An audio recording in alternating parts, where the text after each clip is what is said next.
Thanks for watching ERi-TV, dear viewers. Welcome to our news broadcast. Here are the headlines.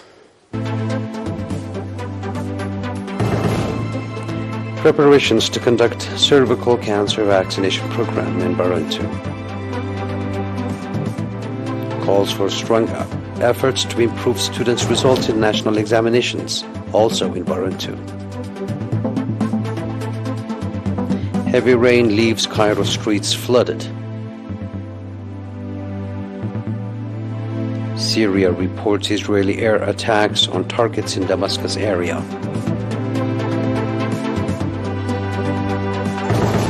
In our domestic news, the Ministry of Health branch in Gashbarka region reported that preparations to conduct cervical cancer vaccination program at national level from 21 to 25 November is being finalized.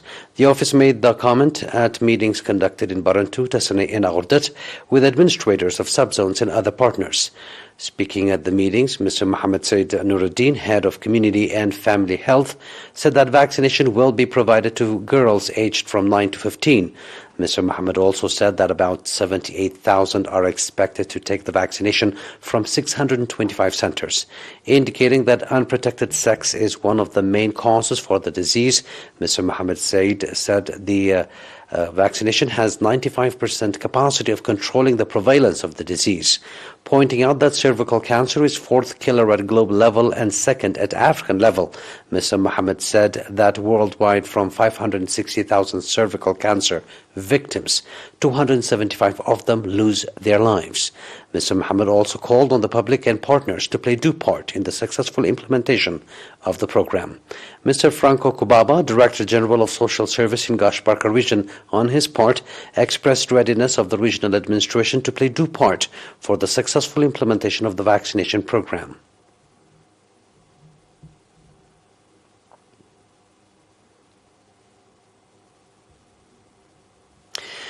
Mr. Taqi Medhani, Director of Sagam Junior and Secondary School in Baruntu, said that strong effort will be exerted to improve result of students at the 8th grade national examination. Mr. Taqi made the comment at an event organized to encourage students that scored over 85 points at the academic year 2021-2022 8th grade national examination. At the occasion, in which representatives of various institutions and associations as well as partners committees took part, Mr. Taqi said that from 311 students that attended the national examination, 46% have scored passing marks, which was below average, and called for integrated effort for better outcome. Mr. Surafiel Kaflagargish, head of Education Office in the subzone, on his part, congratulated the awardees for their outstanding performance and further called for reinforced participation of parents, teachers and school communities for better outcome. The awardees on their part said that the award will be a significant contribution in their future educational career and expressed appreciation for the encouragement they have received.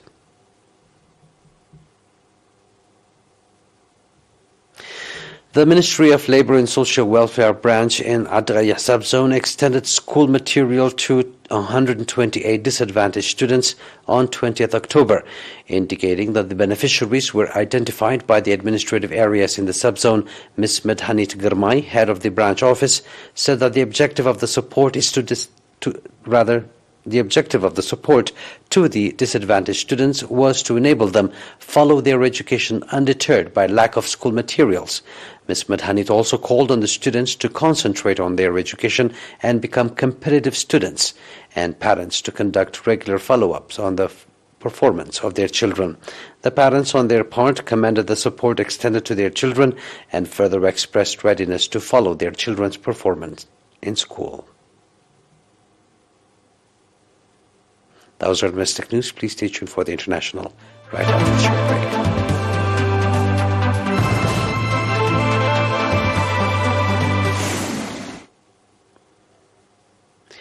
Heavy thunder showers and hailstorms hit large parts of Greater Cairo, including the Egyptian capital, as well as several provinces on Tuesday. As a result, streets were flooded and traffic disrupted.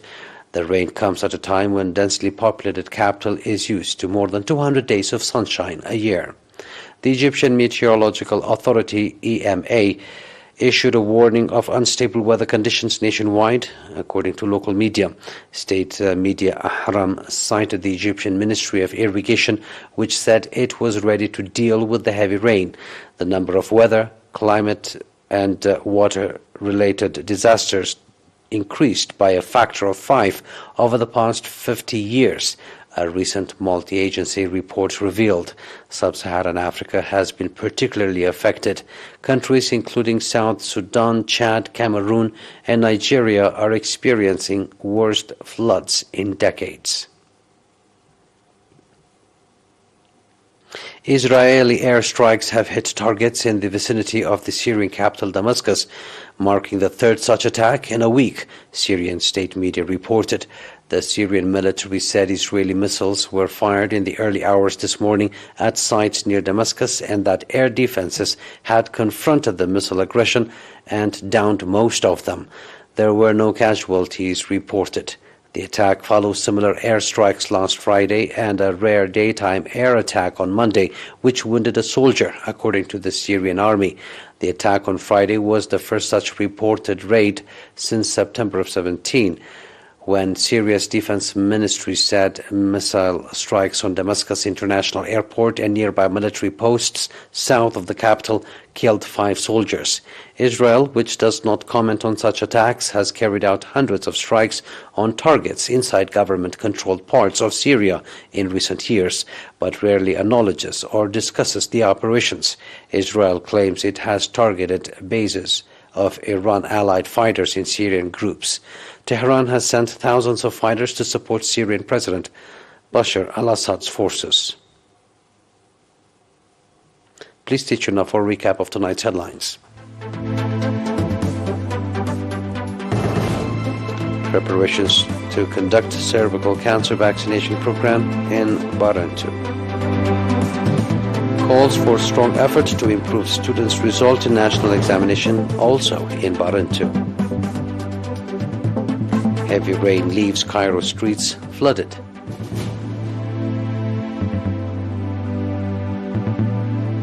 Syria reports Israeli air attack on targets in Damascus area.